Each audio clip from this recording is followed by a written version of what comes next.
আসসালামু আলাইকুম ওয়া রাহমাতুল্লাহি ওয়া বারাকাতুহু নাহমাদুহু ওয়া নুসাল্লি আলা রাসূলিহিল কারীম আম্মা বা'দ। কোরআনের ক্লাসে সকল দর্শক এবং শ্রোতাকে অভিনন্দন জানিয়ে আমরা আমাদের আজকের সূরাটি শুরু করছি। যে সূরাটির নাম হচ্ছে কি? সূরাতুল ইনশিরাহ। যদিও আমরা শিরোনামে কিন্তু লিখে রেখেছি আলাম নাশরাহ। তো এই সূরাটার প্রথম শব্দ আলাম নাশরাহ থেকেও এটাকে আলাম নাশরাহ বলা যেতে পারে, বা আলাম নাশরাহর মূল শব্দ ইনশিরাহ এই শব্দটা থেকেও তার নামকরণ করা যেতে পারে।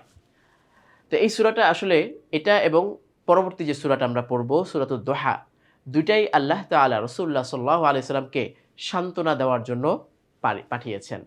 যে ইসলামের কাজ করতে গিয়ে বিভিন্ন ধরনের মন্তব্য, আক্রমণের শিকার এবং আঘাতের শিকার সবকিছু কিন্তু রাসূলুল্লাহ সাল্লাল্লাহু আলাইহি ওয়াসাল্লাম পেয়েছেন। তো সেই অবস্থাতেও ইসলাম কিন্তু কখনোই তিনি প্রচারণা থেকে নিজেকে বিরত রাখেননি। তো এই যে কিছু তো কষ্ট তার লাগে অন্তরে। তখনই আল্লাহ তাআলা তাকে সান্ত্বনা দেওয়ার জন্য এই দুটি সূরা তাকে সান্ত্বনামূলকভাবে পাঠিয়েছেন।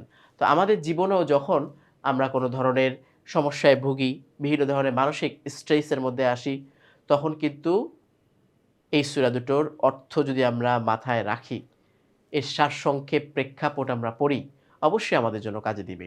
যে আল্লাহ রাসূল সাল্লাল্লাহু আলাইহি ওয়াসাল্লাম নিষ্পাপ হওয়া সত্ত্বেও, ইসলামের জন্য কাজ করা সত্ত্বেও আল্লাহ তাআলা এত পরিমাণ কষ্ট তার জন্য রেখেছেন। আমি তুমি কি কষ্ট পাই বা আমি আপনি কি কষ্ট পাচ্ছি? এই কথাগুলো সহজে আমাদের অনুমেয়। তো যাই হোক, আমরা তেলাওয়াত শুরু করছি। সূরাতু আলাম নাশরাহ, আমরা নামটা পড়ে ফেললাম। বিসমিল্লাহির রহমানির রহিম।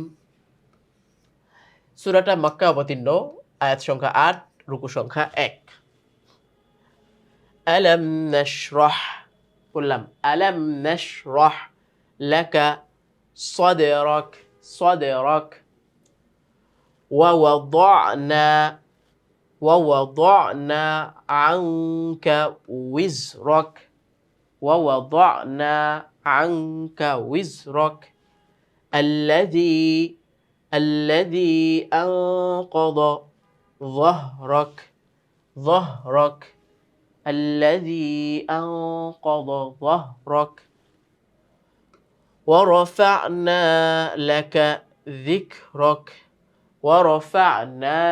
لك ذكرك فإن مع العسر يسرا, عسরি এরপরে কি? ইউসরা। فإن مع العسر يسرا إن مع العسر يسرا। একই ধরনের আয়াত কিন্তু রাসূলুল্লাহ সাল্লাল্লাহু আলাইহি ওয়াসাল্লামকে আল্লাহ তাআলা দুইবার করে শোনালেন। এটার অর্থ কি? নিশ্চয়ই কষ্টের সাথে স্বস্তি বা সহজতা রয়েছে। নিশ্চয়ই চাপাচাপির মধ্যে সহজতা রয়েছে। তো আজকে হয়তোবা আমি কিছু সমস্যার মধ্যে ভুগছি। আল্লাহ তাআলা আমাদেরকে ২ দিন পরে বা আমাকে ২ দিন পরে ওই কষ্ট থেকে অবশ্যই বেরিয়ে আনবেন। তো এইজন্য ধৈর্য ধারণ করা। ২ বার করে আল্লাহ তাআলা এটা বললেন। فإذا فإذا فرغت فانصب وإلى ربك فارغب। তো পুরো সূরাটা আমি আবার পড়ছি। বিসমিল্লাহির রহমানির রহিম। ألم نشرح لك صدرك ووضعنا عنك وزرك الذي أنقض ظهرك ورفعنا لك ذكرك فإن مع العسر يسرا إن مع العسر يسرا فإذا فرغت فانصب وإلى ربك فارغب।